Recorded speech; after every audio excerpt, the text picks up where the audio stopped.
Buenas noches a todos. Esta es una actividad conjunta del Comité de Cardiología del Ejercicio y el Comité de Ecocardiografía.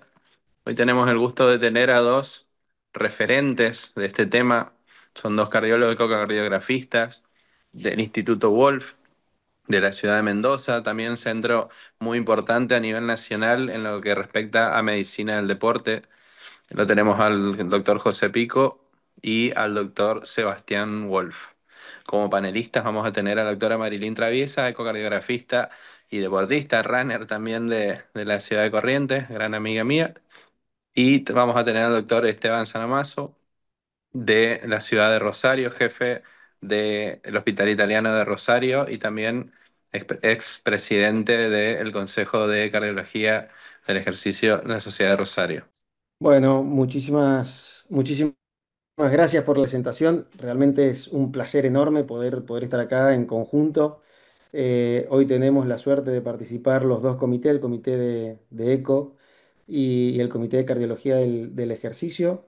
Es un placer compartir la mesa con todos ustedes, un placer tener la posibilidad de dar la charla con José Pico, con quien trabajamos juntos todos los días. Y en este tema que es tan particular y que tanto nos dedicamos, el corazón del atleta bajo la lupa de la ECO, bajo de la lupa ecocardiográfica, zona gris en el deporte, adaptaciones cardiovasculares o miocardiopatía. Esto realmente es un gran desafío que nos presenta día a día a todos los que hacemos alto rendimiento. Estos son los datos míos, ahí está el contacto por cualquier duda, sugerencia y demás que tengamos después del webinar. Podemos pasar a la próxima. No tengo conflicto de interés para esta charla, soy ecocardiografista también y doy charlas para General Electric, pero no es un conflicto de interés para esta disertación, como sí lo tiene el próximo disertante, que ojalá que lo pueda decir. Vamos a empezar con este primer slide. Este primer slide es sobre la actividad física, es decir, las personas sedentarias comparadas con aquellas que hacen actividad física al menos 3 veces por semana, 40 minutos, ya tienen un patrón de relajación diferente. Es decir, hacer actividad física tiene cambios morfológicos a nivel cardiovascular desde que empezamos con las recomendaciones mínimas de la actividad física que pueden recomendar cualquiera de las guías internacionales, como son los 150 minutos de actividad física a la semana. Eso ya genera algún tipo de cambio. Hoy nos vamos a centrar un poquito más en esto que estamos viendo ahora, que es ya el remodelamiento que podemos tener o los cambios que podemos tener cuando nos dedicamos al alto rendimiento, ya cuando hablamos de la población específica del atleta, de aquellas personas que entrenan más de 10 horas semanales con un fin determinado, por lo general, o ganar el puesto, si es un deporte en equipo, o mejorar los tiempos en una maratón. Es decir, cuando lo hacemos en forma competitiva, profesional, podemos llamarlo de distintas maneras, pero cuando el entrenamiento es sistemático, varios días de la semana y muchas horas. Hay una situación que se denomina fatiga aguda a nivel de todo nuestro cuerpo en distintos órganos y sistemas, sobre todo por la temperatura corporal, por la liberación de radicales libres, por catecolaminas. Vamos a tener impacto a nivel de numerosos órganos y sistemas que van a llevar a una deshidratación, van a llevar a pequeños momentos de insuficiencia renal, pero nosotros nos vamos a concentrar en lo que pasa en el corazón, ¿no es cierto? Vamos a ir específicamente a ver cuáles son estos impactos o estos remodelamientos que pueden llegar a tener los deportistas. Pasamos ahora a la próxima, que este remodelamiento es una adaptación fisiológica al alto rendimiento. Es decir, el corazón se prepara en el atleta como cualquier otro músculo para poder ser más eficiente en el momento que el atleta lo necesita. Vamos a poner un ejemplo, simplemente que es el de la hipertrofia, ¿no es cierto? Tradicionalmente nosotros decíamos que podríamos tener hipertrofia volumétrica, o sea, por sobrecarga de volumen o por sobrecarga de presión, que esto iba a dar una hipertrofia concéntrica o excéntrica. Hoy sabemos que la gran mayoría de las actividades físicas son mixtas, entonces que vamos a tener de los dos componentes, ¿no es cierto? Una sobrecarga de volumen que por Frank Starling va a hacer que el corazón mueva mayor cantidad de volumen y tenga mayor volumen eyectivo. Y la sobrecarga de presión, que el corazón tiene que hacer más fuerza para liberar ese volumen sistólico y que va a llevar a una hipertrofia fisiológica en el deportista de alto rendimiento. ¿Qué quiere decir que la hipertrofia sea fisiológica? Quiere decir que el corazón va a estar preparado para entregar mayor oxígeno cuando el consumo de oxígeno a nivel corporal total lo demande. Vamos con la próxima. Acá podemos ver cómo esta hipertrofia fisiológica, como vemos en el corte anatómico que vemos acá a la izquierda y como vemos en el corte histológico, es una hipertrofia que lleva a un aumento del volumen y de la cantidad de células, ¿no es cierto? O sea, aumenta la cantidad de miocitos a nivel miocárdico. Esto hace que la función esté normal o aumentada. No tiene fibrosis, por supuesto, aumenta la densidad capilar, hay una expresión normal de genes y esto puede llevar a un agrandamiento de la cámara. Normalmente aumenta el volumen del ventrículo izquierdo, como pueden aumentar también los espesores, pero es fisiológico y es normal. En la próxima diapositiva vamos a ver cómo la hipertrofia patológica es otra cosa totalmente distinta. Vamos a tener una hipertrofia por aumento de la masa también, pero por aumento a nivel de la matriz celular. ¿No es cierto? Porque hay una expresión anormal de genes, porque hay una patología como hipertensión arterial, como estenosis aórtica, que esto aumenta la masa en forma desorganizada y esta matriz celular sí puede llevar a fibrosis y a la larga disfunción sistólica, ¿no es cierto? O diastólica en un primer lugar. Entonces, son cosas totalmente distintas, pero que muchas veces en la evaluación de atletas de alto rendimiento que son portadores de una miocardiopatía, pasamos a la próxima, esto puede ser un enorme desafío. Vemos a nivel cardiovascular que cuando un atleta tiene un volumen muy alto de actividad física, va a tener cambios estructurales, cambios funcionales, cambios eléctricos y cambios periféricos a nivel cardiovascular. Pusimos el ejemplo de miocardiopatía hipertrófica. ¿Por qué? Porque aumenta la masa, aumentan los espesores y nos genera un desafío de decir, che, este tiene una miocardiopatía hipertrófica, es decir, tiene una hipertrofia anormal y es un atleta de alto rendimiento que todavía no tiene impacto en la disciplina porque estamos en una patología incipiente. Cuando aumentan los volúmenes en forma desproporcionada, nos puede hacer confundir con una miocardiopatía dilatada, porque existe esta zona gris, ¿no es cierto? A su vez, el aumento del tono vagotónico que tienen los atletas pueden tener distinto tipo de arritmias que nos pueden hacer confundir. Y el aumento de la trabeculación, que es un proceso fisiológico normal por el cual el miocardio va a tener mayor captación de oxígeno, nos puede hacer confundir con una miocardiopatía no compactada, si es que lo podemos llamar de esta manera.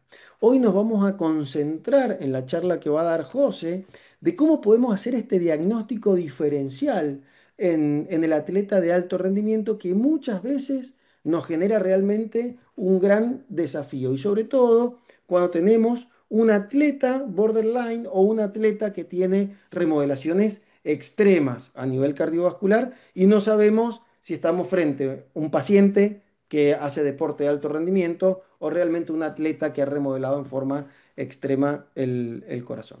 Le voy a dar lugar a José para que comience la disertación. José es médico cardiólogo, coordinador de docencia e investigación del instituto, tiene mucha experiencia en imágenes. Realmente, José, es un placer compartir con vos. Adelante. Gracias, Eva. Bueno, y yo me voy a centrar más que nada en el eco y a ver qué parámetros nos puede brindar el eco y en los estudios complementarios, sobre todo la multimagen, en el momento de tomar una decisión de definir si esto es o no una cardiopatía adaptativa o una adaptación fisiológica o es algo patológico. Mis conflictos de intereses son menos rentables que los del SEBA, yo salgo a gastar plata, no gano con esto, y por eso a mí me pone en una situación en la que me gusta la parte del deporte porque lo hago. Y el SEBA lo dejó bastante claro. Nosotros tenemos cuatro adaptaciones fisiológicas que tenemos que ver: una adaptación eléctrica, una adaptación periférica, que sería el aumento del consumo miocárdico de oxígeno, una adaptación estructural del corazón y una adaptación volumétrica. Pero ¿en quiénes vamos a ver estas adaptaciones? No la vamos a ver en cualquier deportista. Tampoco la vamos a ver en un deportista que entrene a baja intensidad o que entrene con poco tiempo o que no venga dedicándole mucho tiempo al deporte, ¿no? Lo más común es que lo observemos en la persona que entrena hace muchos años, que lo entrena con mucha intensidad y con muchas horas por semana, y obviamente va a depender del tipo de actividad física que haga, eh, la adaptación que vamos a encontrar, ¿no? Entonces, cuando nosotros hablamos de deportes de endurance, son deportes que aumentan el volumen minuto miocárdico de oxígeno y lo mantienen aumentado durante periodos prolongados, como por ejemplo las carreras de larga distancia, la ultradistancia, no sé si se ve eso, el triatlón, el ciclismo. Y deportes de fuerza o deportes isométricos, en estos deportes que aumentan rápidamente la presión arterial y la sostienen elevada durante periodos cortos, es decir, que el ventrículo izquierdo tiene que vencer ese aumento de la presión arterial, como el levantamiento de pesas, como hoy las competencias de CrossFit, del fútbol americano, el rugby, etc. Pero en este rango, en este abanico, ¿sí? Muchos de estos deportes son mixtos, entonces no necesariamente voy a tener la adaptación pura que yo espero encontrar. La pregunta en realidad es si es común ver adaptaciones fisiológicas en el deporte.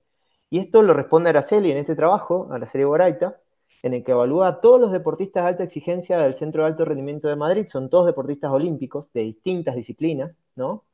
Y fíjense que cuando Araceli evalúa a todos estos deportistas que vienen entrenando desde muy jóvenes, con la mediana edad de 25 años, más del 85% de estos deportistas tienen corazones normales, es decir, que nos deja un 15 y un 10% en el caso del componente dinámico de adaptación fisiológica.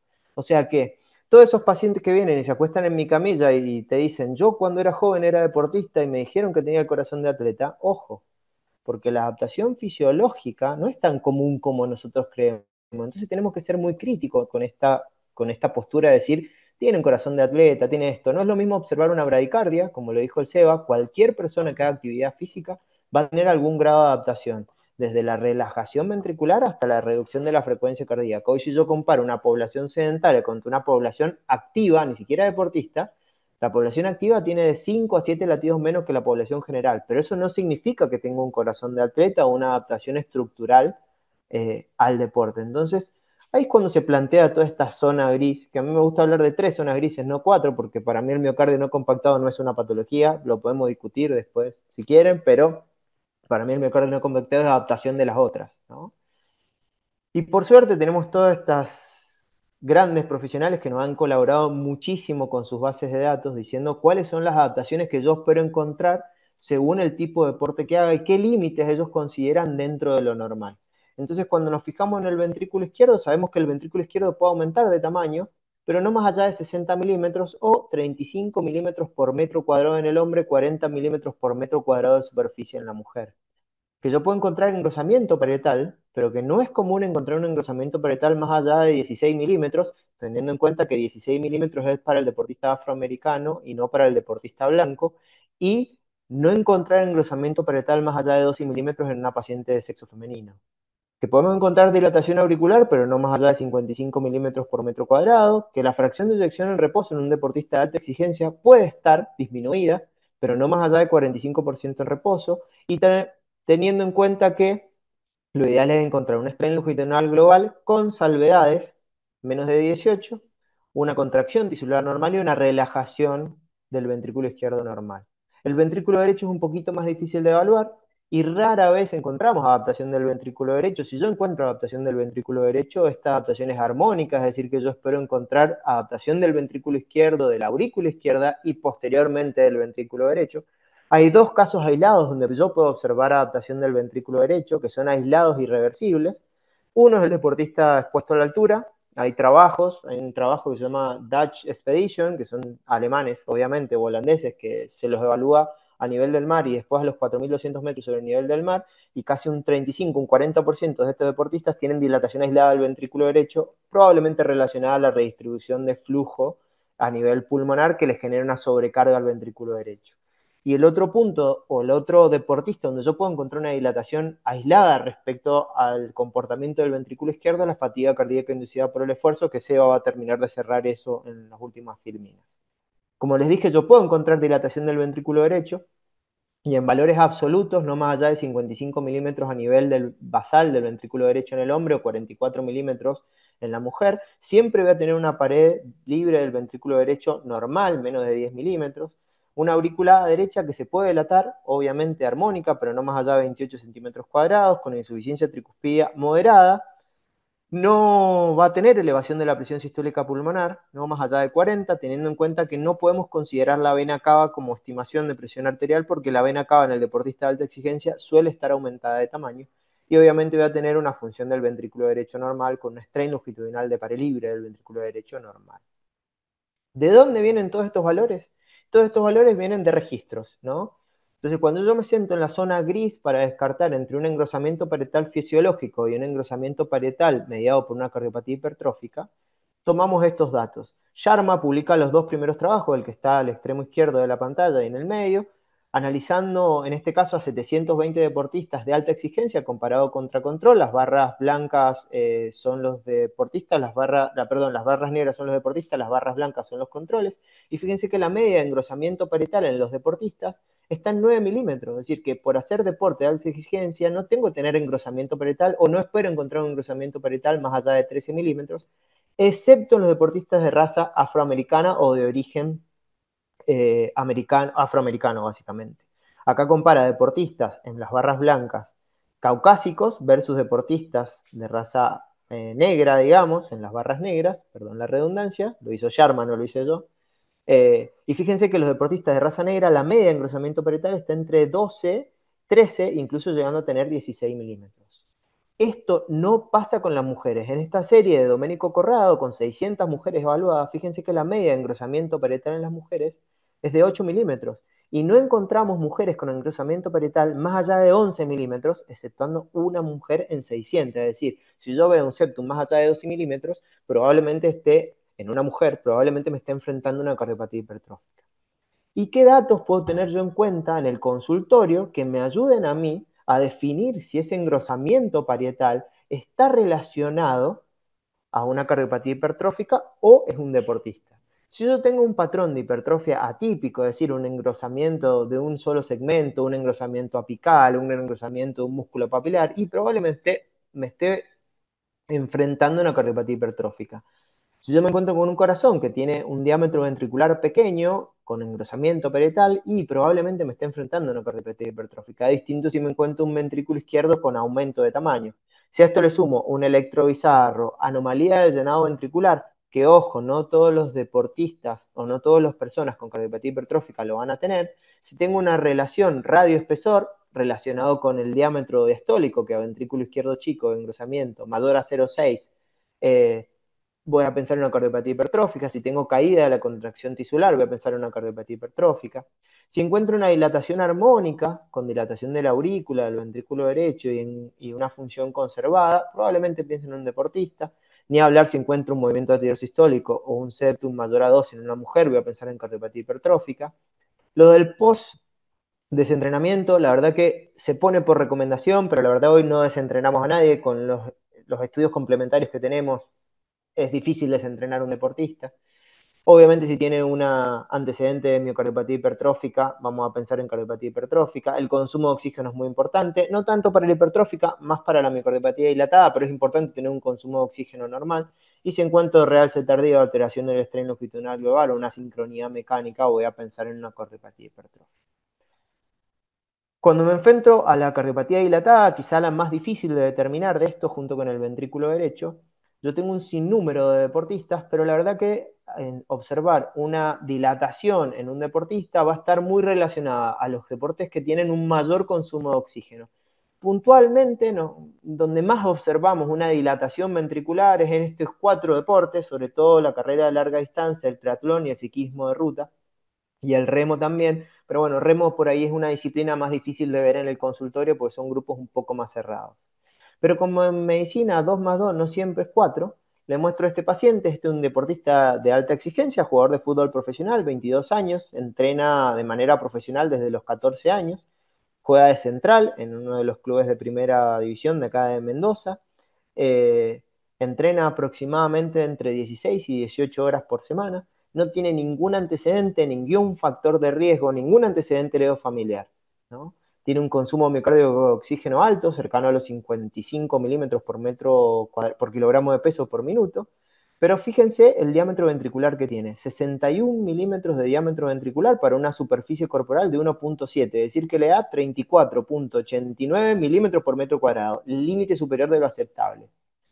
Cuando yo sigo analizando, tiene dilatación del ventrículo derecho, tiene un ventrículo derecho a nivel basal de 48 milímetros, tiene una función conservada del ventrículo derecho, no solo por TAPSE, sino por strain, y fíjense que la deformación de la pared libre del ventrículo derecho es perfecta, todos los segmentos se deforman parejo justo antes del cierre de la válvula pulmonar, tiene una dilatación auricular más o menos de 55 mililitros por metro cuadrado, con un strain de reservorio normal, pero cuando voy a analizar la función ventricular, esto por método automático me da 45% con un strain longitudinal global de 14,8. Y la pregunta es, ¿qué hago con este deportista? ¿No?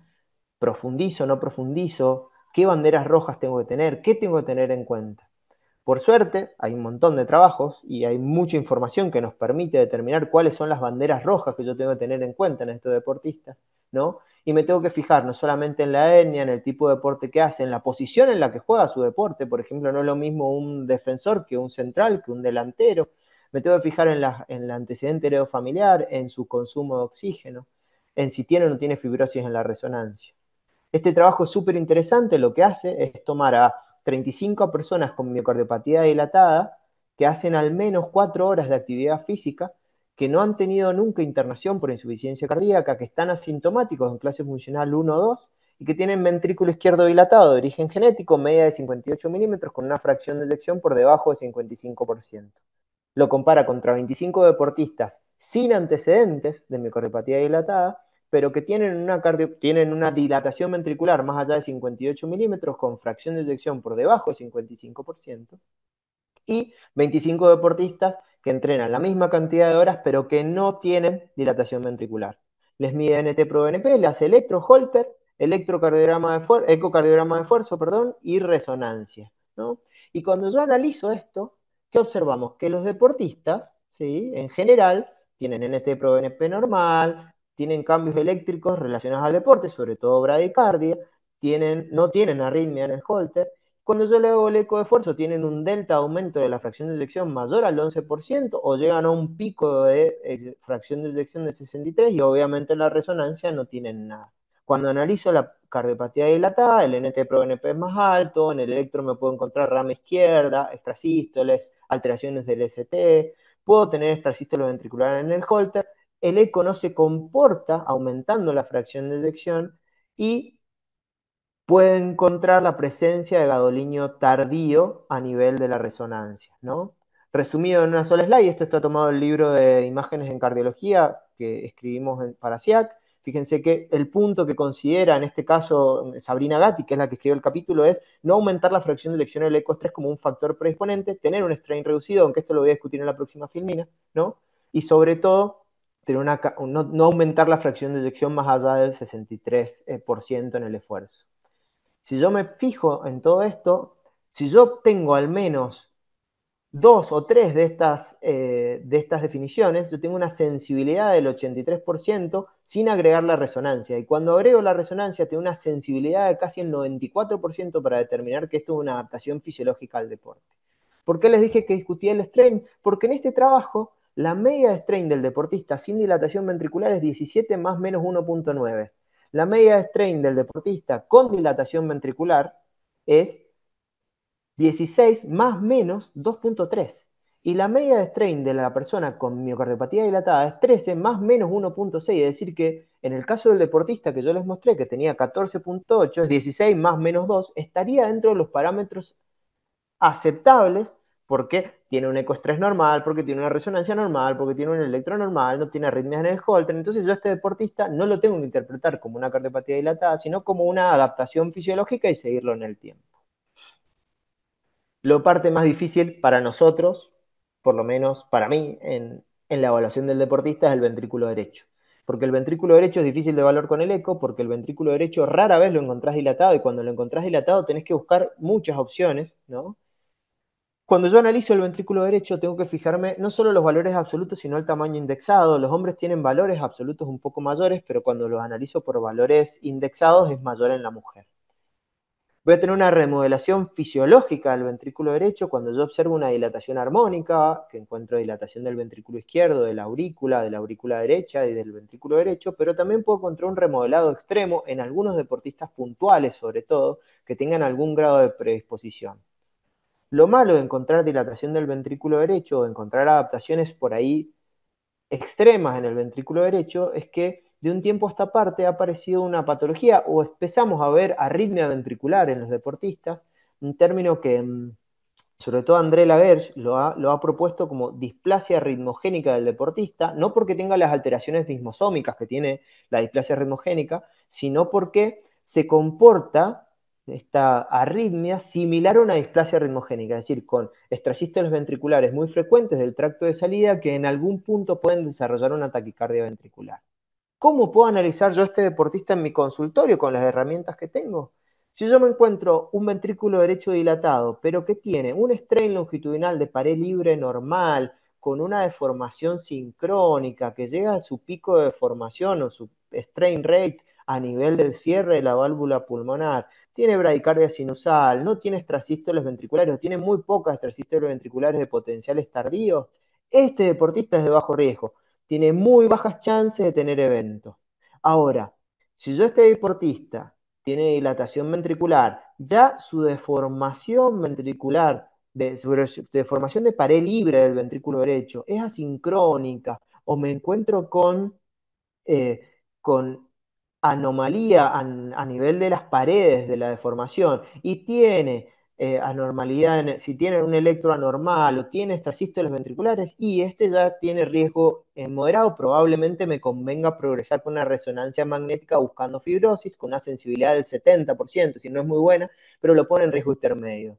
Ni hablar si en este deportista yo me encuentro con que además tiene alteración de la deformación del ventrículo izquierdo. Si yo me encuentro con alteración de la deformación del ventrículo derecho, con esta sincronía de la formación de las curvas, y me encuentro anomalías en el electro o anomalías en el Holter, yo ya me estoy basando en una sensibilidad del 70% y 80% para decir que este deportista es de alto riesgo.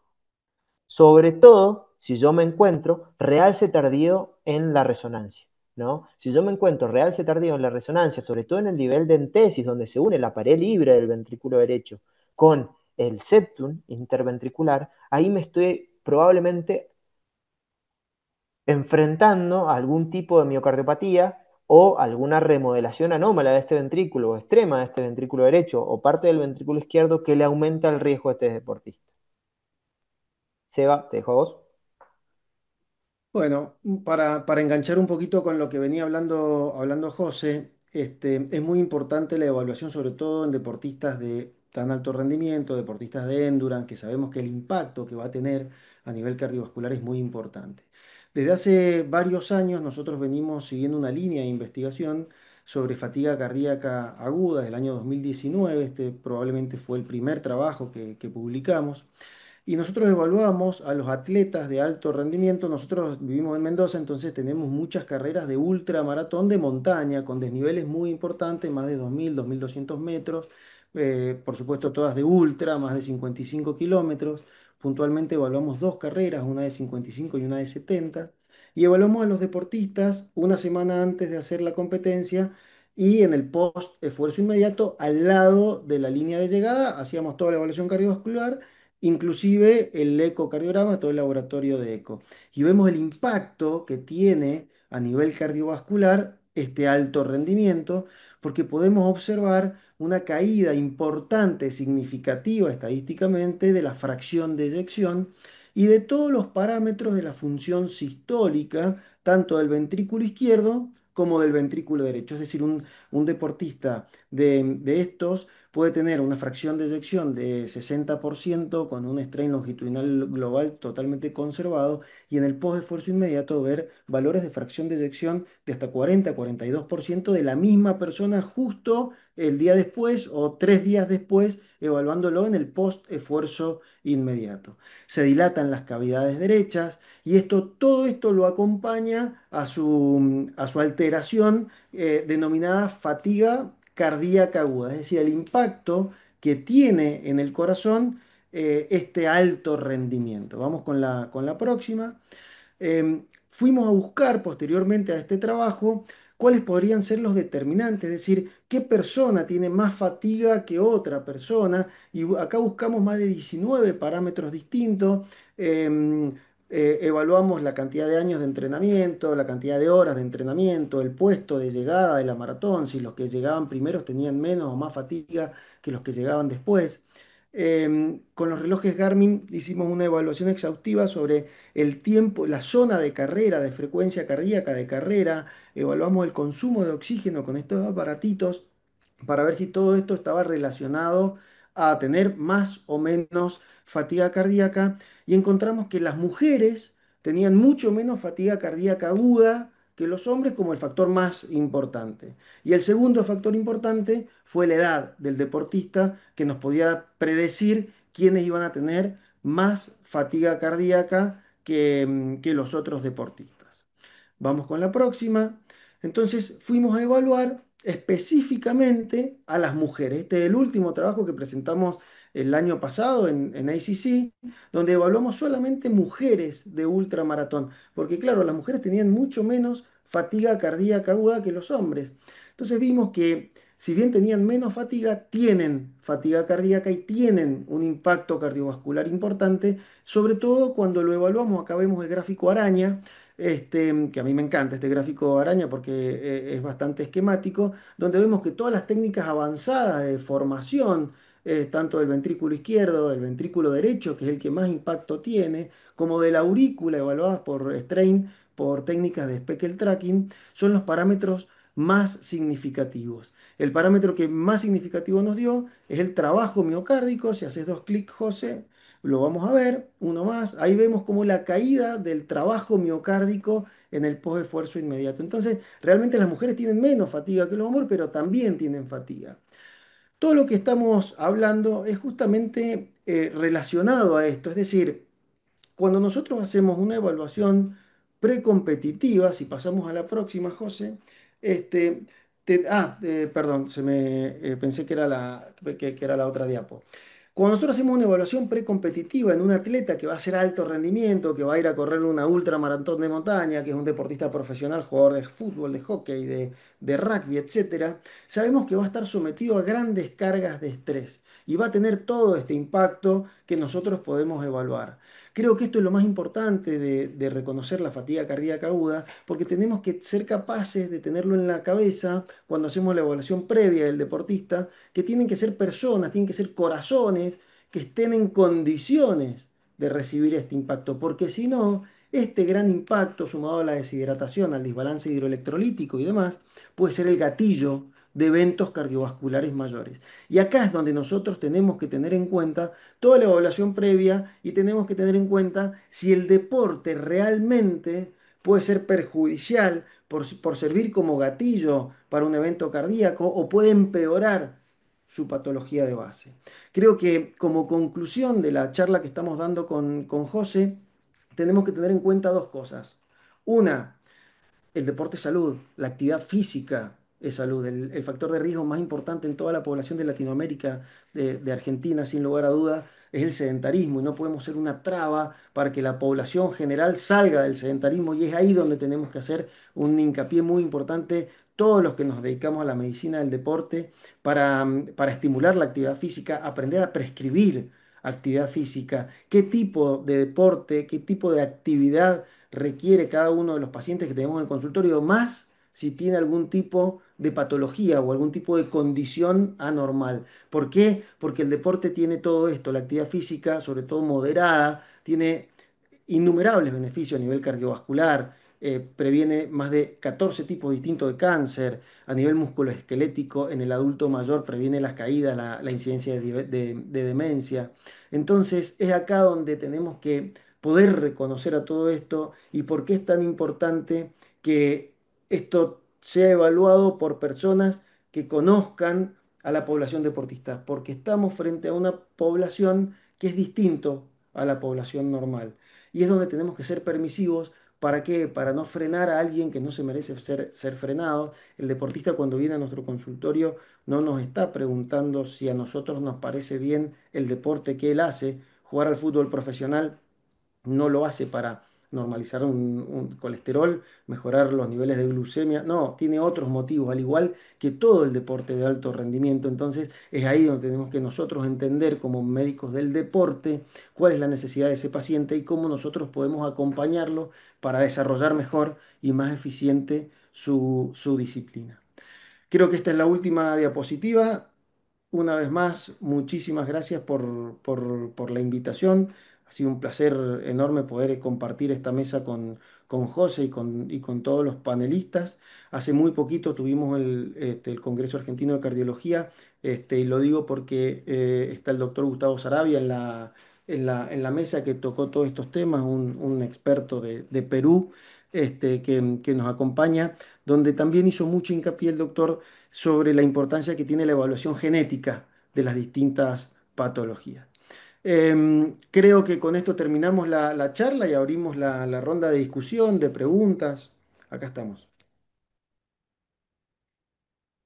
Bueno, excelente presentación. Felicidades a ambos. Creo que ya estábamos sabiendo la calidad de la presentación, pero nuevamente les agradecemos el muy alto nivel. Damos paso a los panelistas, Marilyn y Esteban. ¿Andan por ahí? Hola, ¿qué tal? Antes que nada, como dijo el doctor Aristimunio, felicitarlo a los panelistas. La verdad que la disertación increíble. Difícil acotar algo después de todo lo que nos explayaron en el tema.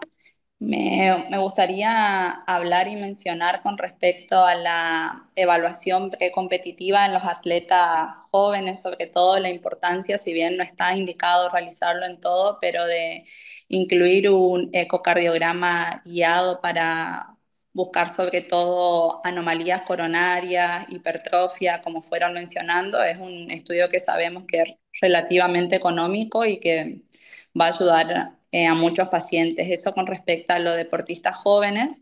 También tener en cuenta para la gente que hace consultorio y eso y que va a evaluar un paciente precompetitivo, realizar el ecocardiograma 3 horas mínimo, 3 horas después de que realizó una actividad física de alto rendimiento por todo lo que explicaron los doctores de la fatiga aguda. Y con respecto a los atletas veteranos, que si bien no se mencionó mucho, les quería consultar. Como sabemos, la gran mayoría presentan con respecto en comparación a la población general un aumento en el score de calcio. ¿Cómo evalúan en este grupo de pacientes la presencia del riesgo cardiovascular y de la enfermedad coronaria? En el caso, por ejemplo, que tengan un score de calcio alto, si lo someten a un test de perfusión, por ejemplo, miocárdica, o prefieren realizarle una angiotomografía coronaria, como para evaluar en este grupo etario la enfermedad coronaria, básicamente. Si, si bien es cierto que el deporte de alta exigencia puede aumentar el score de calcio, sabemos que también el score de calcio le aumenta porque el mismo deporte funciona como una estatina. Cuando vos comparás personas que no hacen actividad física, personas que hacen actividad física moderada, personas que hacen actividad física intensa, es decir, que hacen más de 1800 METs por semana, que es más o menos como entre unas 16 horas, observás que la calcificación de la placa es mucho mayor y que no tienen placas mixtas o placas blandas. Entonces, por más que tengan score de calcio alto, no les aumenta el riesgo cardiovascular. Está muy linda, si pueden, el que tenga oportunidad, la guía del ACC, la guía nueva que es 2025, pone un cuadrito fantástico, súper decisivo, que si el tipo tiene por score de riesgo cardiovascular que vos le haces, score de riesgo bajo, si tiene score de calcio positivo, pero tiene una ergometría normal, no haces nada más. O sea, solamente modificás factores de riesgo. Tiene colesterol alto, le bajás el colesterol, fuma, que deje de fumar, no hace, bueno, en este caso estamos hablando de que hace actividad física, tiene la presión, controla, etc. Si tiene un riesgo intermedio para arriba, lo que te sugiere son estudios para valorar gente con moderado riesgo. Entonces, nosotros personalmente le hacemos un ecoestrés. ¿Por qué? Porque lo tenemos en el consultorio, porque el ecoestrés lo hacemos nosotros y lo llevamos no al 85%, al 100% de la frecuencia cardíaca o más. Entonces yo tengo esa capacidad de evaluarle muy bien la isquemia. Si no tiene isquemia, no tiene eventos, me quedo con esa evaluación. Distinto es el que ya tuvo el evento. El que ya tuvo el evento, tiene isquemia, o lo revascularizo porque quiere seguir entrenando en alta exigencia, yo ahí tengo un periodo de aproximadamente 3 a 6 meses, ¿sí? según si queda con deterioro en la función, arritmias, etcétera, en que lo tengo que mandar a hacer rehabilitación cardiovascular, más que nada para que vuelva a obtener confianza el paciente, no porque necesite recuperar capacidad física. Si entre los 3 y los 6 meses en que yo ya hice la rehabilitación cardiovascular, ya lo volví a monitorear, no tiene isquemia, tiene una condición de bajo riesgo, es decir, tiene función conservada, no tiene arritmia ventricular, no tiene síntomas, está correctamente medicado y él decide seguir haciendo un ejercicio de alta exigencia, yo se lo puedo permitir. Si él decide no seguir haciendo alta exigencia o tiene algún criterio de alto riesgo, ahí le tengo que regular la actividad física acorde a lo que pueda. Pero jamás, jamás, jamás le voy a prohibir que no haga actividad física. No sé si te lo contesté, Marín. Sí, sí, perfecto, gracias. Muy bueno, y con respecto a la otra parte de la pregunta, en el 2023 están publicadas las guías de nuestro comité, el Comité de Cardiología del Ejercicio de FAC, donde en Argentina, por un tema de costo-beneficio, hay que analizar muy bien las guías de dónde se practican y cómo es el sistema de salud de cada uno de los lugares. No es lo mismo el costo que tiene una evaluación preparticipativa en Estados Unidos, en Europa, en Sudáfrica o en Latinoamérica. Entonces creo que es muy bueno poder contar con bibliografía propia de cada uno de estos lugares porque acá estamos discutiendo cosas, dos cosas distintas. Uno es salud pública, sedentarismo y demás, y otra cosa es alta exigencia. Entonces hay que ser conscientes con esto. Si no tenemos la posibilidad de hacer una evaluación preparticipativa, no hay que prohibir hacer actividad física, sin lugar a duda. Ahora, si estamos preparando una ultramaratón de montaña, si estamos frente a un deportista profesional, por ahí la evaluación cambia. Las recomendaciones actuales que están en revisión ahora, bueno, no en revisión, pero que están por ser actualizadas dentro de muy poquito, ojalá que el año que viene la podamos hacer a la actualización.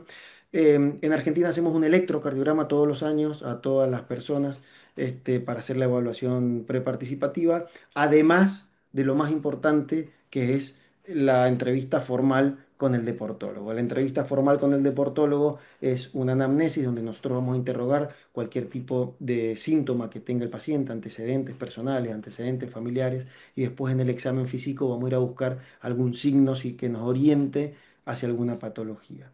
Incluimos como estudio complementario, como te decía, el electrocardiograma, y si tenemos la posibilidad y el deportista es de alta exigencia, incluimos al menos una vez el ecocardiograma y la ergometría. La ergometría, como decía José recién, el objetivo de hacer una ergometría en un atleta de alto rendimiento es muy distinto al que hacemos en la unidad de dolor torácico en el hospital. Acá no tiene absolutamente ningún sentido poner en el informe suficiente, porque llegó al 85% de su frecuencia cardíaca teórica submáxima.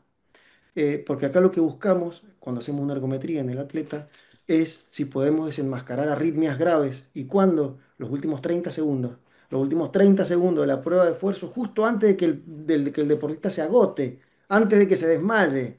Es decir, tenemos que hacer la máxima siempre. Los protocolos que tenemos para hacer pruebas de esfuerzo en deportistas de alta exigencia son muy diferentes a los protocolos que tenemos cuando evaluamos cardiopatía isquémica. Acá no evaluamos cardiopatía isquémica con la ergometría de la evaluación preparticipativa. Esto creo que es un cambio fundamental, que hay que entender que la ergometría, no tenemos que hablar de isquemia, de detección precoz de isquemia cuando hacemos evaluación preparticipativa en un deportista asintomático. ¿No es cierto? Si ya estamos hablando de un atleta máster o un deportista asintomático o un paciente que tiene moderado riesgo o alto riesgo cardiovascular que hace deporte es otro tema, ¿no es cierto? Entonces, creo que no hay que confundir estas cosas y por eso es tan importante que la evaluación sea realizada por especialistas en medicina del deporte, al igual que el ecocardiograma. Si vamos a hacer un ecocardiograma de una evaluación preparticipativa y como decías vos, no informamos el ostium de las arterias coronarias y evidentemente no estamos evaluando en lo que es en muchísimas series la segunda causa de muerte súbita en el atleta, que es la anomalía en el origen o en el trayecto de las arterias coronarias. José presentó el libro que escribimos de CISIAC, que tiene menos de un año, donde tiene todo el capítulo de anomalías coronarias, que está espectacular para que sirva como guía, porque el protocolo que hacemos, vos decís, vamos a hacer un EcoFast, porque este es un paciente normal. Y no, o sea, no es lo que buscamos en la evaluación preparticipativa. Es decir, los estudios complementarios es ideal que sean realizados para la búsqueda de lo que estamos evaluando si es un atleta de alto rendimiento.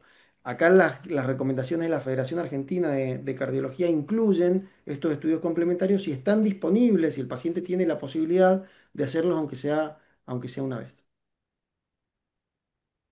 Gracias, Doc. Sí, la verdad estuve leyendo la guía que salió también este año en la Sociedad Británica de la utilización del ecocardiograma también en deportistas y la verdad que tienen un algoritmo bastante lindo de cómo, como usted dijo, cómo hacer el ecocardiograma enfocado en los pacientes deportistas que por ahí no se lo incluye del todo y hay, si le vamos a hacer el estudio, tomarnos el tiempo para mirar ciertas cosas que por ahí en un paciente que no hace una actividad física de alto rendimiento no es tan importante. Sí, muchas gracias por las respuestas. Están muy buenas las guías que vos decís, son guías nuevas de este año para hacer este seguimiento. Con el doctor Sandamaso tuvimos la oportunidad de estar este año en el curso de la Sociedad Europea de Cardiología del Deporte, justamente, ¿no es cierto?, con los médicos, con todo el grupo de Sharma y demás, que son los que escriben las recomendaciones. Y la verdad que es una guía muy interesante para tener de imágenes en alto rendimiento, cómo hacer la evaluación ecocardiográfica de los deportistas. Gracias por la invitación. Bueno, buenísimo, muy completo todo, como siempre, por supuesto, Seba y José. Ya nos vimos en el precongreso este año. Bueno, no mucho más para aportar por ahí. Yo lo único, dos cosas, eh, porque por ahí queda en el tintero y en realidad no hay una definición de atleta. La realidad es que los distintos trabajos eh, tratan de atleta, uno que entrena más de 4 horas, otro más de 12 horas, después de 5 años, después de 10 años, para tener el mayor, digamos, remodelado cardíaco. Y hay trabajos que demuestran que incluso en un año entrenándose para una maratón ya hay cambios ostensibles. Entonces, bueno, ese es un punto. Entonces, un poco la experiencia de ustedes, cómo ven eso, digamos, de los deportistas, porque la mayoría de los que vemos son recreativos, no son deportistas competitivos. Entonces, como dijo José, uno se encuentra a veces con un corazón dilatado, que ajusta por superficie corporal, pero no termina de encajar bien un poco en la cantidad de deporte que hace o el tipo de deporte que hace. Entonces, ese creo que es un punto a tener en cuenta. Y lo otro es el tema del strain, que José, vos hablaste bastante del tema del strain.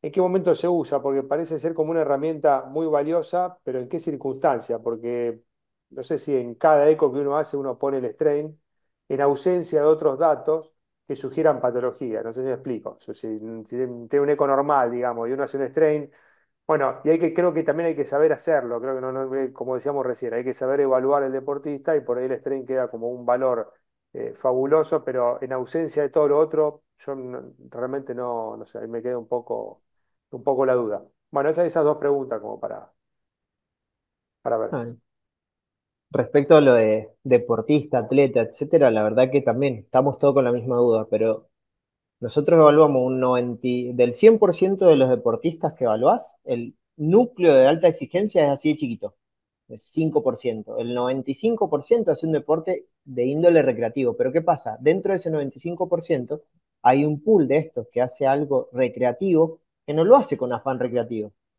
Yo pienso que cuando vos lo haces o con afán de competencia, o con afán de mejorar tus tiempos, o con afán de hacer algo que va más allá de un deporte recreativo, correr una maratón, correr un 21K, correr una ultra, ganarte un puesto en un equipo, aunque sea recreativo, yo ahí ya le pongo el mote de que este ya no está entrenando por una cuestión de salud 150 minutos semanales. O sea, ya esta persona está entrenando pensando en competir, pensando en mejorar. Entonces, por más que sea recreativo, ese ya tiene un plus.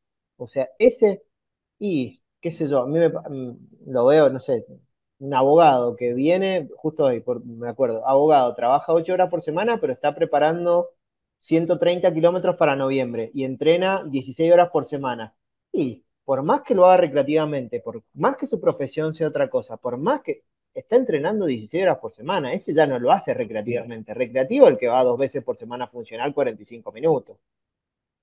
pero ya están, por más que no busque ganarle a nadie, no busque la competencia, está entrenando una distancia extremadamente larga, o sea, que va a necesitar tiempo, que requiere mucho, pero mucho más empuje, nutrición, sueño, etcétera, para lograr hacer eso, ¿no?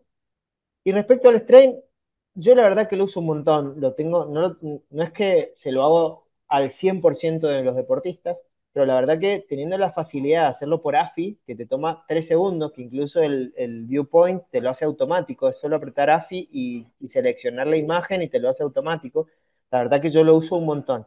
Sobre todo en el que tiene alguna anomalía en el electro o que le encuentro que no me cierra la dilatación auricular o no me cierra el ventrículo izquierdo, que por ahí me llama la atención que está un poquito más, no te digo hipokinético, pero que la motilidad no es completamente normal, que me llama algo la atención. Y como es tan sencillo hacerlo, la verdad que yo lo utilizo muchísimo. No te digo al 100, pero se lo hago al 90. El tema sería, estoy de acuerdo, el tema sería que uno le hace un strain, le da un strain alterado solamente, ¿y qué haces? Lo que pasa es que, ojo con Eso, alterado, porque Bueno, primero que para un porque vos deportista lo no- consideramos un poquitito más bajo. O sea, yo puedo tener un strain de 17 o 16 y ser normal en un deportista. En el trabajo este que te mostré, que es un trabajo de Lai, que es el socio de Sharma, digamos, que trabaja con Sharma, él te pone como el punto de corte en el deportista que no tiene nada, 17 más menos 2,3. O sea que yo podría tener un strain de 15 en un deportista y considerarlo. Si todo el resto de los parámetros es normal, normal. Si tiene una adaptación fisiológica con un aumento del diámetro ventricular, en la media de strain longitudinal fue 16 más menos 1,9, es decir, que yo podría tener un strain de 14 en ese deportista y también considerarlo normal si todo el resto de los parámetros es normal, ¿no? Electro normal, ergometría normal, la un ecoestrés es normal, etcétera, ¿no? Entonces, cuando yo evalúo un deportista, no estoy evaluando población general, donde la población general yo sé que es 17 más menos 1, 18 más menos 1, si me baso en el vendor que es General Electric, ¿no? Estoy evaluando a una persona que depende de la condición del ciclo en el que la estoy evaluando, si un ciclo de carga, un ciclo de descarga, si entrenó en la mañana, si entrenó en la tarde. Nos pasa mucho con los que hacen triatlón, que entrenan doble turno muchas veces a la semana y por ahí te vienen a hacer la evaluación y el fin de semana se pedalearon 120 kilómetros y te vienen el lunes después que hicieron natación. ¿Qué strain espero encontrar en él? Ayer se pedaleó 120 kilómetros. Hoy nadó a las 5 de la mañana y probablemente capaz que tiene algo de fatiga y tiene un strain de 16 o de 15, pero todo el resto de los parámetros es normal y yo ya lo vengo siguiendo y lo tengo más en cuenta y que le hago la ergometría y por ahí muchas veces cuando me queda duda después de hacer la ergometría, taquicárdico, termina, lo apuesto un rato en la camilla y le miro de vuelta a ver si mejoró una función, si le mejoró o no el strain, como si le hiciese un ecoestrés, ¿no? Entonces también hay que tener esos parámetros en cuenta. No estoy hablando población general, estoy hablando población muy específica. Esteban, vos sabés que a la gran mayoría de los deportistas, de los pacientes que evaluamos, les hacemos strain. Pero a todos, seguro hacemos la adquisición para poder hacerle strain. Si no le hacemos strain, se lo podemos hacer offline acto seguido o si lo llegamos a necesitar. Esto creo que es un parámetro muy útil y nosotros le damos, realmente le damos mucha importancia a estas técnicas porque nos orientan mucho, sobre todo si tiene algo anormal el deportista en el electro o algún síntoma o algún parámetro del eco. Em, pero cuando el strain nos da normal, está buenísimo, ¿no es cierto? Porque ahí sí nos quedamos más tranquilos, por ahí si tiene un poquito más de espesores o si tiene algún tipo de anomalía en el electrocardiograma o en el electro durante la prueba de esfuerzo, alguna anomalía, pero todo normal y con un strain normal, no nos deja tranquilo. Cuando el strain nos da border o bajo, 15, como dice José, encendemos alguna alarma, si no tiene ningún otro parámetro que esté alterado, si estamos hablando de alto rendimiento, ¿no es cierto? Si no tiene ningún otro parámetro que esté alterado y es una persona sintomática, encendemos una alarma y lo seguimos más de cerquita, porque es una persona que puede llegar a tener algo incipiente que todavía no se manifiesta y lo seguimos un poquito más de cerquita. Intentamos de no hacer estudios complementarios pura y exclusivamente guiados por la normalidad en el strain como vos decís. pero sí son técnicas que por lo menos en nuestro grupo le damos mucha pelota y sobre todo cuando son normales nos deja mucho más tranquilos. Bárbaro, excelente. Tenemos unas preguntas de la audiencia. No sé si José, Sebastián tienen acceso como para Ahí está, verlas. sí. Sí, En la Eh, acá, dale, Cele, ¿quiere que lo lea, doctor? dale. No sé si, bueno, dices, perdón, doctor Sebastián, dice, ¿pensás que en las mujeres hay alguna implicancia en la protección hormonal y si esa diferencia con el género es lo que genera la fatiga cardíaca aguda? Sí, las mujeres tienen un montón de factores protectores, la protección estrogénica es una de esas, factores hormonales y demás, que durante la época estrogénicamente activas están protegidas, y hay un montón de teorías al respecto. No pusimos esas diapositivas por un tema de por tiempo tiempo. hoy, pero la verdad es que es muy interesante. Las mujeres tienen mucha menos remodelación crónica, como decía José, si encontramos más de 12 milímetros en una mujer, decimos, che, esto puede ser patológico, ¿no es cierto? Al igual que los ventrículos, al igual que la aurícula. Muy probablemente los episodios de fatiga cardíaca aguda en forma reiterados sean los responsables de la remodelación crónica que podemos ver en los deportistas. Y así como vemos menos remodelación crónica en mujeres, vemos mucho menos fatiga cardíaca agudo, mucho menos impacto agudo por la actividad física extenuante, y esto está muy relacionado al remodelamiento que tienen las mujeres en forma crónica, ¿no es cierto? Sí, también es múltiples las teorías por el cual ni siquiera sabemos si todos tienen fatiga cardíaca, pero una re interesante que es la que habla Marisán de la Garza en España, que nosotros tenemos oportunidad de estar ahí laburando en un trabajo en conjunto, que es que las mujeres tienen mayor capacidad de reclutación pulmonar que los hombres. Entonces, por ejemplo, hace un trabajo muy sencillo, le hace un test salino después de un test de burbujas, digamos, con solución salina quitada, después de hacer una actividad física extenuante y lo que se fija que después del quinto latido, las mujeres tienen burbujas en el ventrículo izquierdo, es decir, que reclutan shunts pulmonares y los hombres no. Es decir, que por eso las mujeres tendrían una mejor adaptación, por ejemplo, el ventrículo derecho que los hombres. Entre otras cosas, por ejemplo. O sea, no es solamente lo hormonal, sino que hay otras cosas que van más allá y que todavía no sabemos, la verdad. No, no, hay mucho por estudiar en esto. Doctores, también hablan de la importancia del ecoestrés de esfuerzo en deportistas de elite. Si hay evidencia documentada que esta valoración predeportista sea realmente útil o Obvio. utilizada o No necesaria o tenemos, complementaria. hoy no tenemos bibliografía que recomiende un ecoestrés De rutina, por lo menos. de rutina en una persona de bajo riesgo cardiovascular y demás. Creo que no hay recomendaciones al respecto para hacer un ecoestrés de rutina, no. Por lo menos no de Lo rutina, ideal. pero sí de criterio. Si yo tengo un deportista que tiene moderado riesgo por algo, la verdad que prefiero una prueba más sensible. Estamos enfrente de un Esta paciente ahí. pregunta siempre ha sido esta pregunta se las voy a leer, doctores, es una pregunta creo reiterativa cuando hacen deporte, ¿no? En adultos, que es la respuesta, ¿qué valor tiene esta respuesta hipertensiva, ¿no? En la ergometría, en condiciones basales en un paciente normotenso? ¿Cómo les aconsejaría continuar esta actividad deportiva? Eso va a depender de la escuela. Pero hay escuelas que te dicen que no hay que darle ni bola y otras escuelas que te dicen que uno debería tenerlo en consideración. ¿Qué es lo que dice la literatura? Que primero la ergometría no sirve para evaluar hipertensión arterial, es decir, que si yo veo una respuesta hipertensiva en la ergometría o una respuesta desproporcionada, no me tiene por qué limitar la actividad física. Lo que sí sabemos que un porcentaje de esos pacientes que tienen una respuesta hipertensiva tiene reactividad vascular. O es un hipertenso y no lo sabe, es decir, un hipertenso oculto, o tiene condiciones para desarrollar hipertensión arterial en el seguimiento. Hasta un 5% de esos pacientes desarrolla hipertensión arterial en el seguimiento. Entonces, ¿qué tengo que hacer yo? Evaluar al paciente, le hago una presurometría, si está normotenso, en reposo, no le tengo por qué prohibir la actividad física. Ahora está hipertenso en reposo, lo tengo que medicar en base a las guías, en base a qué grado de hipertensión tenga. Si nosotros, nuestra postura es, yo veo a una persona que tiene una hipertensión desproporcionada al esfuerzo, en base a un trabajo que hicimos no hace muchos años con el doctor Albino y con Seba, eh, yo le hago recomendaciones dietarias.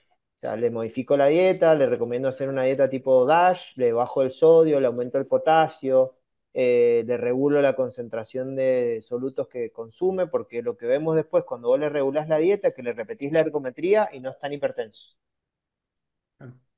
Y si Bien, y nos tenemos quedan dos preguntas. alguna posibilidad de Sé que darles estatina, si tenemos alguna recomendación para darle estatina, también lo buscamos bien firme. Dieta DASH, como decía José, antioxidante y buscar muy bien los valores de referencia de LDL para hacer el tratamiento óptimo en estos pacientes, que no se nos escapen, y seguimiento, básicamente, pero no tienen contraindicación para hacer alto rendimiento.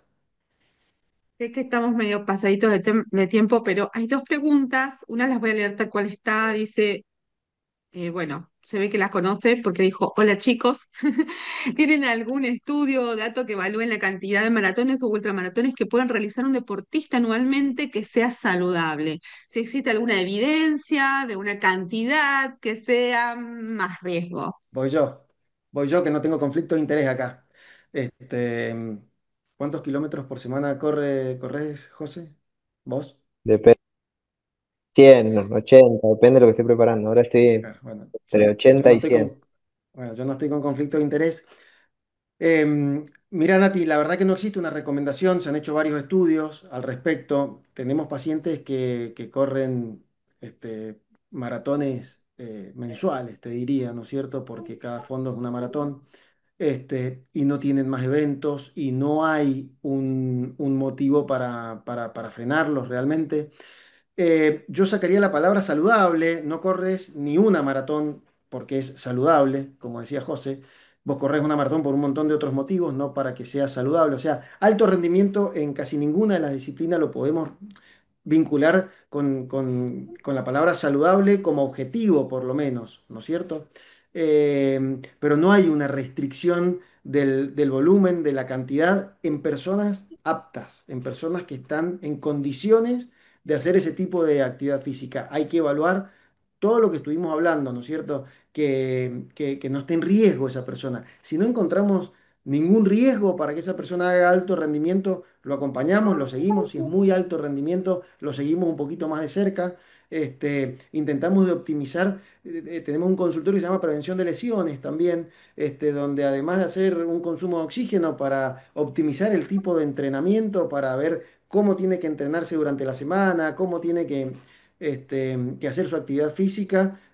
Hacemos prevención de lesiones para hablar fuerza, potencia muscular. Ya estamos hablando de otra cosa, ¿no es cierto? No estamos hablando de salud cardiovascular, pero no Sí. existe esta recomendación, ¿o no, José? Comer, dormir, entre Entrenamiento otras cosas. invisible.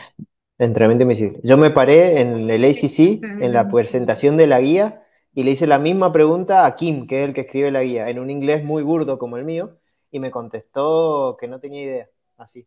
No tenemos idea, pero no te lo puedo prohibir. Eso fue mi pregunta. Esa fue la respuesta. Estamos totalmente de acuerdo. Ahora, si me preguntás qué opino Disertantes. yo de correr 4 o 5 maratones por año, ya es distinto, ¿no es cierto? Pero no es lo que busca el paciente que viene al consultorio. ¿Qué opino yo? No, O ese si me yo viene a me ver a quiero. mí. Claro, exacto, tal cual. Doctores, hay dos preguntas más. ¿Tienen tiempo para poder hacerlas para que no queden como diciendo, no, con Sí, leyeron mi por pregunta? supuesto, por supuesto. Dice, están viendo fatiga cardíaca crónica, bradicardias extremas, pausas de 5 segundos, face bajas, etcétera. ¿Tienen líneas de investigación al respecto? Mira, Gustavo, el doctor Gustavo Sarabia, es, como te decía recién, de Perú, experto en alto rendimiento. Un placer que estés acá, Gustavo. Este, mm, eh, Nosotros propios no, con el doctor, bueno, con el doctor Pedro y un grupo Oscar Mendoza y demás, sí tienen varios trabajos publicados con pausas realmente significativas, bradicardias, arritmias en pacientes asintomáticos y con un seguimiento prudencial en el tiempo. Si no tenemos síntomas, si no tenemos síncope, existen remodelaciones extremas y pausas significativas. Que realmente te asustan cuando vos ves el holter, porque se ve un escape cada tanto y demás. Creo que hay que tener mucha experiencia para poder dar esas recomendaciones y hacer el seguimiento como corresponde si no encontrás una alteración del sistema de conducción o síntomas, sobre todo en estos atletas. Acá es fundamental que sea todo concordante, es decir, esta persona que tiene esas pausas tiene que tener volúmenes grandes, tiene que tener un muy buen consumo de oxígeno, es decir, tiene toda una adaptación al alto rendimiento. Si todo eso está normal, hay que seguirlo bien de cerquita, me parece. Bien. Y bueno, última pregunta, serían ¿cuáles son los valores de cortes en los deportistas de diámetro diastólico del ventrículo izquierdo por superficie corporal? Porque ustedes mencionaron, pero acá lo diferencia en superficie corporal, mujeres y varones. 25 milímetros por metro cuadrado en el hombre, 40 milímetros por metro cuadrado en la mujer. Lo Bueno, como mismo, fue rápida a su mí no me respuesta, gusta, le hacemos la sí, a mí no última. me gusta, Le no hacemos nos la gusta dar última. Utilizan valores. Me callo, me callo. No nos gusta dar valores, ¿no es cierto? O sea, no es que 34 es normal y 35 es patológico. Mm, Esto es una zona gris, ¿no es cierto? Donde sí. Son probablemente haya que límites evaluar. fisiológicos que las guías te lo ponen como punto de corte, pero obviamente tenés deportistas que tienen 70 milímetros de ventrículo izquierdo que son normales. Pero bueno, es como para tener una noción, para alertarse, digamos, no para prohibir, que eso es lo que nosotros alentamos, no prohibir nada. Bien, y la última parece ser que también les va a resultar muy fácil, así que utilizan, dice, el screening de apolipoproteínas en deportistas sanos y sin factor de riesgo. Sí, pero porque hacemos Bien, prevención cardiovascular también dentro de la cardiología del ejercicio, la intención del chequeo, de la evaluación anual, también es hacer prevención cardiovascular. Entonces, nosotros una vez en la vida a todas las personas que pasan por el instituto le hacemos medición de apolipoproteínas, pero también con un fin de investigación, ¿no? Que nosotros hacemos investigación, puntualmente estamos en 2 o 3 protocolos de lípidos, 2 de los cuales son de lipoproteína A puntualmente. bien. Doctora Aristimuño, ¿quiere cerrar usted? Bueno, Bueno, muchísimas gracias a todos. Perdón, estaba muteado. Muchas gracias a los disertantes, muchas gracias a los panelistas. Realmente excelente, como les dije hoy. El aporte, mucha gente interesada. La verdad que tener 80 personas conectadas un día entre semana con toda la actividad que tenemos es un buen número, muy buen número. Demuestra solo el interés y la calidad del tema. Muchas gracias, Celeste, por la invitación. La organización es todo tuya. Así que, bueno, gracias a todos por asistir no, también y buenas gracias noches. realmente a a todos ustedes porque todos han estado muy predispuestos y desde el primer momento, así que agradezco a todos. Y excelente presentación. Por supuesto que a mí me parece un montón de info que como hago cardio infantil, tenían ganas de volver a incorporar otras cosas, así que agradezco todo eso. Bueno, muchas gracias. Un placer poder compartir la mesa con Esteban, Marilyn. Muchas gracias a ustedes por la invitación. Gracias, de Gracias, hasta verdad, un luego. placer. Chau, chau.